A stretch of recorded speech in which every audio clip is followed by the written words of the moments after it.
explain the origin of the big gulp left play that you kind of alluded to on Twitter yesterday? He likes big gulps. No, I think that well, it's kind of old. I mean, it's funny because you forget, when one generation drifts into the next, but used to be pretty prevalent. I mean, there was a time when about a third of the teams you played would run some form of swinging gate, which was a variety of formations where somebody else snapped in. If you if you didn't like the look, you'd shift over into a regular formation, and then so I know this engineer from Microsoft, and he likes football and says, "Hey, have you ever thought about this? Thought about one of those idea guys that's very brilliant guy, and he's got a lot of ideas. Probably may have a Rubik's cube, but decided to do football besides." And so then, so he came up with a bunch of formations and pretty good ideas, and sounded interesting, got me thinking. So basically, on the enthusiasm and energy of some of his thoughts and what he saw, we decided, we'd mess with it, and it was fun for our players and things. And so, we did it. So, yeah. What's his name, and how did you kind of get in touch with him, the Microsoft engineer? I don't know if he wants his name out there. So, but I mean, he may. If I hear he does, I'll tell you. I don't have any problem with that. It's just kind of a private citizen guy. But if he ask me Wednesday. By then, maybe I'll know if he cares. But but I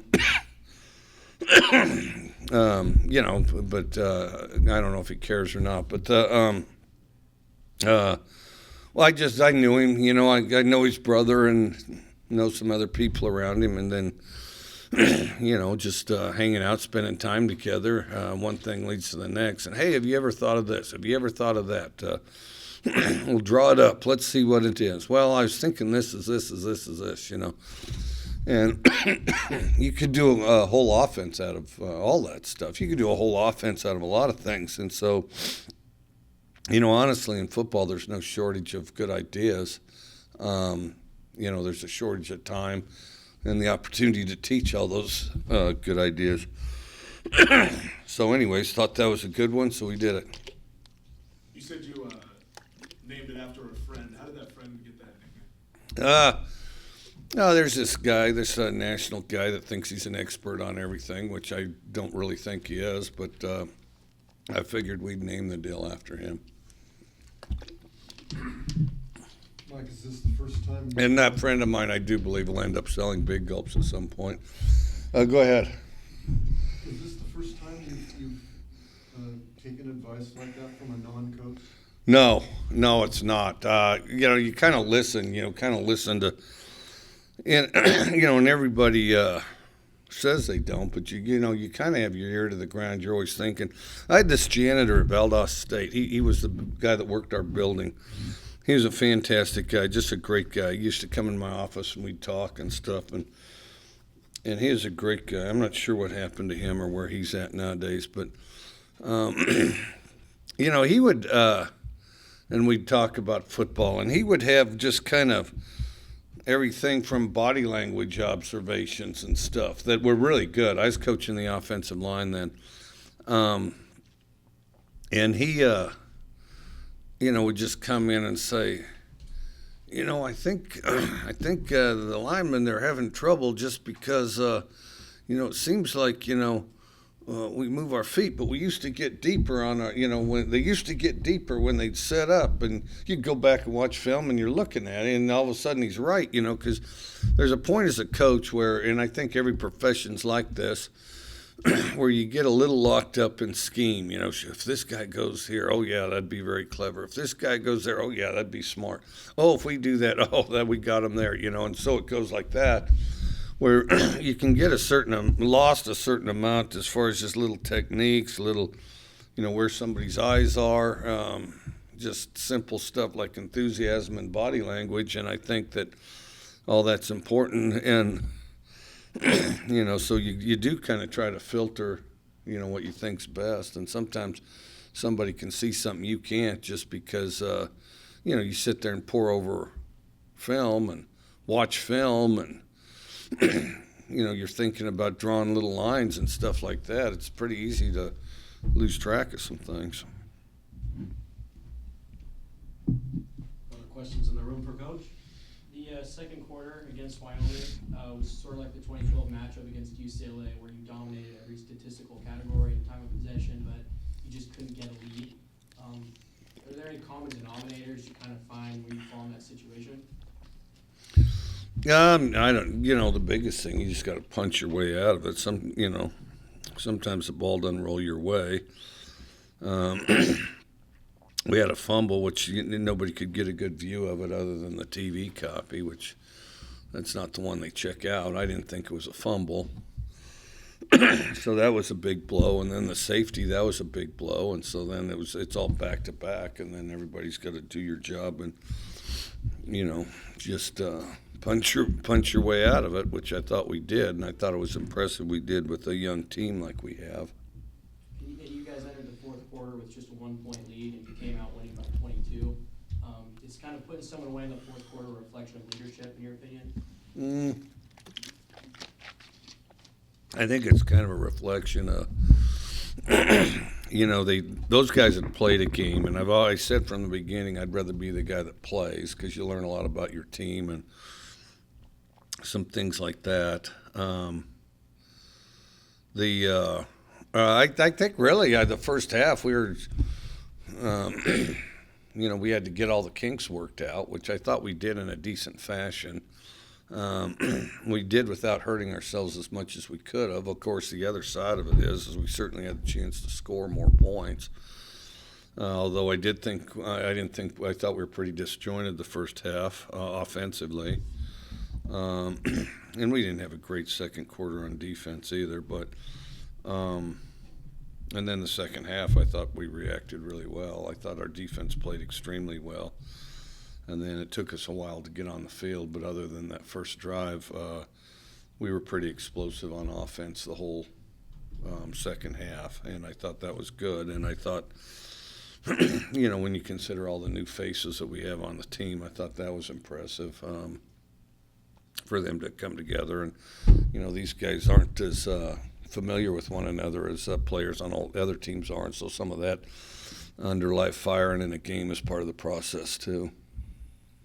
You always preached your team, you need to be a team, be the most excited to play, be the best at doing the job. Did you feel like you did that last week? Yeah, I did. I thought we were a team even when we hit adversity. I thought we were the most excited to play, and I thought we were able to do our job longer than they were. I thought that they, everybody talks about the elevation. Well, that's just conditioning, how long can you go and how precise can you be? And I thought we were better at that than they were. But I thought those two safeties that play for them were outstanding. I mean,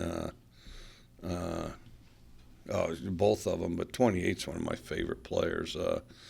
And I don't know him. I'd like to meet him. I wish I could have caught up to him. But I thought he was outstanding. I'm not sure he won't play well in the NFL somewhere, but I thought he was a really good player. If you wanted to know where the ball was, just look at where he was going, because that's where it was. So, yeah.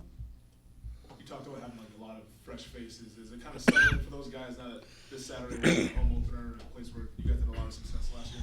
I think so, and then also we played such a good defense, because I think Wyoming's going to win a bunch of games. I think Wyoming's going to win a bunch of games this year, and so I was proud of our guys. And then it's good to be home. It's good to play San Jose, and looking forward to getting a week better. Mike, how did your young D linemen that got thrown in there, how did they work? Well, we thought we got a deal, a distinction for the guy that does their job better than everybody, kind of the mechanic of the game, and it was Willie Rogers. So I thought that was pretty impressive. Willie Rogers, we thought he played really well. We thought Civils played well, and we thought Willie Taylor stripped that ball. So I thought a bunch of those young guys really did a pretty good job. Yeah. Have you gotten a chance to watch San Jose State play yet? Yeah, I watched them all night last night, and I'll watch them all night tonight. They got some explosive guys, and I think early season wise. They're trying to find an identity like everybody else, but they have some, kind of sleek, fast, explosive guys. I think they played three quarterbacks ended up playing for them. What's that? I think three quarterbacks ended up playing for them in their first game. Is that kind of tough to prepare for, with not knowing which guy might have to prepare for all three? Yeah, it's tough for everybody to prepare. It's tough for them to prepare for too. I mean, ask their receivers what it's like catching balls from three quarterbacks. It seems it's tough for both sides to prepare for. It seems like, I don't know, but Tracy's very clever, and we'll let him sort out how to stop him. So, yeah. But I know Alex started up in the press box and then kind of moved down to the field. Tracy was in the press box Saturday. Is that an idea that he had the whole time, or did you want him up there? Well, because they have kind of a different style. I wanted Alex on the field because Alex was kind of the voice of the whole defense. I mean, if they're going to hear it from Alex all week long, then I wanted them to hear it on Saturday. Where, Tracy's a little different. Tracy's, kind of leaves it to the assistants. I mean, coordinates it in the boardroom and stuff like that, and then leaves it. In other words, the assistants of each group's kind of the voice of them. So it's a little different, I think. How was the communication with a bunch of new coaches, new DC, a lot of new defensive players? That's something that can probably be an obstacle in the game. Do you think that was pretty smooth for you guys? Yeah, I thought it was real smooth, and I thought they adjusted well too. I thought, because Wyoming, other than a few big plays, never really got loose on us. The worst thing we did on defense was let them off the hook a few times in long yardage situations. We didn't give up any real sustained drives other than the first drive of the second half, which was a heck of a drive. I mean, they kept the ball a long time, the whole thing. But then after that, I thought they adjusted around things really well. And then the other thing is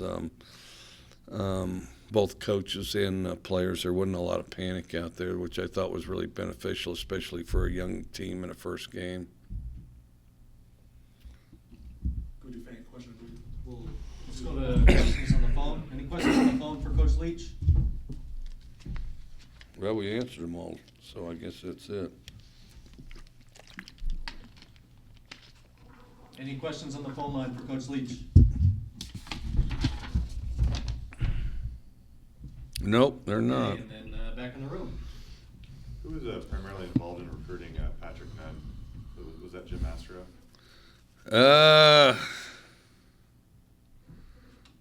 I'm not sure. That's shoot, Emmerich would know that right off the top. Patrick Nunn.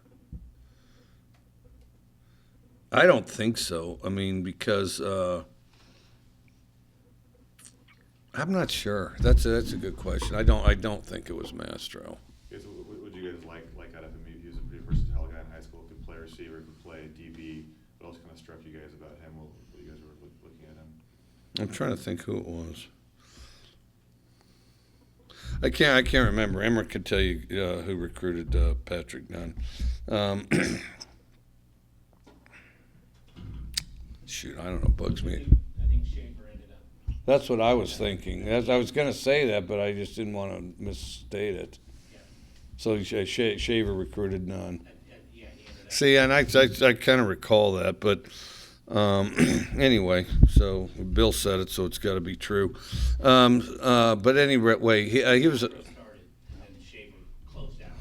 He was a very versatile player, and he was a very versatile player. Could do a lot of things, and from the beginning, we planned to put him on defense. And he's a real rangy guy. Showed out in camp some, and is doing some good stuff early for us. And we get him more consistent, and he'll get bigger. He's naturally he's going to be a big kid, so even bigger than he is now. Any other questions in the room for Coach? Go ahead. All right, our fan question of the week comes from a fan that's asking, growing up in northwest Wyoming, did you ever have to run in with a rattlesnake or other dangerous animals? Saw rattlesnakes, not so close that they were a problem. They're actually slower than you'd think, and so we'd kill them with rocks.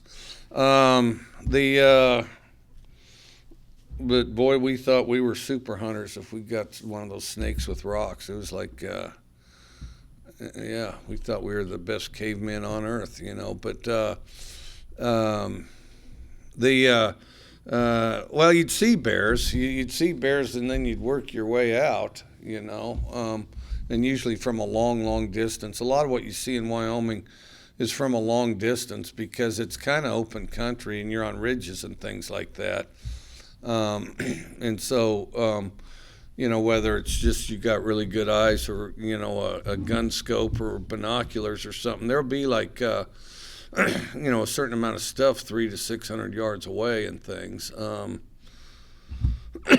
Shoot, we had all the animals. I didn't see a grizzly when I've never seen a grizzly while I was camping or hunting or anything like that. I've never seen a grizzly in that situation. But you'd see them from the road sometimes. The rarest animal that I've seen, which almost nobody's seen, which you know, very few people have ever seen. I've seen a wolverine in the wild 3 times, and you know, and that's kind of unusual. Most people have never seen a wolverine, and wolverines don't let you see them much, and they're only in, I think, 3 states anyway. So, so that'd be the unusual one. You know, bobcats are pretty harmless. Coyotes are harmless. When I was there, it was before they reintroduced wolves. I've never seen a mountain lion in the wild, despite the fact there's 1 or 2 that live here in town. I've never seen one of those in the wild. But you'd see coyotes and stuff. But I mean, they're pretty harmless, you know. Did you ever have anything to defend yourself with it if you ran into a close encounter? Or? Well, usually you'd be hunting or something. So yeah, you'd have a 30-06, you know, or a shotgun. You'd have a shotgun, and shotgun would probably sting them enough they'd leave. I don't know. Yeah. Anything else for Coach? How'd you get into the jackalope business? Were you the one that was assembling them? Well, no, I was not. The jackalope business, I wasn't. The thing is, see, I worked at this 2 different times. I worked at a hotel.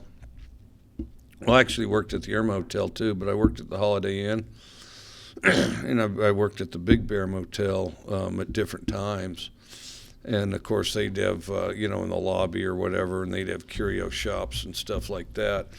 And so they'd sell postcards. Oh, the Cedar Mountain Lodge, I think we had some too. I can't remember. So, and Cody is pretty easy to get jobs. So, not just me, but others too. You'd have jobs when, you know, about 13 or something, and then well, I mean, and you'd go anywhere. There'd be postcards of jackalopes, and it didn't tell you no, they're, you know, because they are real. And so then, well, so at these shops, they'd have the jackalopes, you know, for sale. So you know, there are a lot of, if you worked in a curio shop, and there were a lot of them, you probably sold a jackalope at one time or another. So yeah, somebody else put them together though. What was your job at the hotel? Oh, okay, I had a bunch of jobs. Let me think here. I washed dishes at the Irma Hotel. I bussed tables at the Irma Hotel. I was a groundskeeper at Glenn Nielsen's house, and Glenn Nielsen was the president of Husky Oil. All those Husky Oil stations that used to exist were his, and then they sold Husky to Marathon Oil. Let me see. I had a paper out when I was really young. I worked at the Cedar Mountain Lodge, where I painted, did maintenance, and worked in the office. I worked at the Buffalo Bill Historical Center briefly, cleaning one of the wings. I worked at the Lazy A Hotel, which is torn down, where we'd drive around trucks when we were 13 years old, loaded with tree branches and stuff, and dump it and cut it and mow it and paint it and pick it up, you know, just around the area, because it was like a motel, They had a few cabins, and then they had a trailer, a camper area. I worked at the Holiday Inn in Cody, which again has cabins, has a bunch of cabins, has a big area with where you can bring your camper, your tent, has a little village that sells all kinds of curios, and then the Holiday Inn. I worked at, I painted houses for a guy named Bud Carpenter. I mowed a bunch of people's lawns, including the former governor of Wyoming's lawn. Mowed a bunch of lawns at various different times. There's another motel I worked at that I'm forgetting. Oh, I worked at the Big Bear. I worked at the Big Bear Hotel, and then see in Cody they'll have fireworks stores because fireworks are legal in Wyoming, and they're legal year round. Okay, so and it was like a store, so it was like one of those kind of mobile house type of deals, mobile house. It was the fireworks store would be about. It was about a third again the size of this room. So this room plus a third. So it's pretty big. And then we'd sell fireworks, and so part of the at night I'd work at the Big Bear at the desk, and so I'd paint the pool or whatever they needed painted, and then I'd work in the fireworks store. And so if nobody came, I hooked this hammock up in the corner, which worked out pretty good. And I'm trying to think, might have had some other jobs too. But anyway, that's quite a few of them. Everybody wanted to be a garbage man. I mean, that was the best job you could get. Well, the highest paying was to work on one of those oil rigs. And there was tough, miserable work, but you made a ton of money, even back then. You made a ton of money, but you had to know somebody, and I could never get one of those jobs. And then, but garbage man was a good job, because for some reason it was with the city, and you had to know somebody to get that. But you'd be on one of those trucks, and you'd have the route, and if you were outside, you got to drive around. And then it was the type of thing that you got paid for the full 8 hours, and whenever you were done. So if you got the sucker done in like 6 hours, 5.5 hours, you were done. And then not to reveal any trade secrets, but then you drive around town in a garbage truck, wave at your friends and laugh because they're still working, And then occasionally, they'd pull up and once in a while show you some of the treasures they found in other people's garbage. And no, it was a heck of a deal. And they got paid a little more money for some reason. I don't know why, but I always wanted that job, but I couldn't get that one. So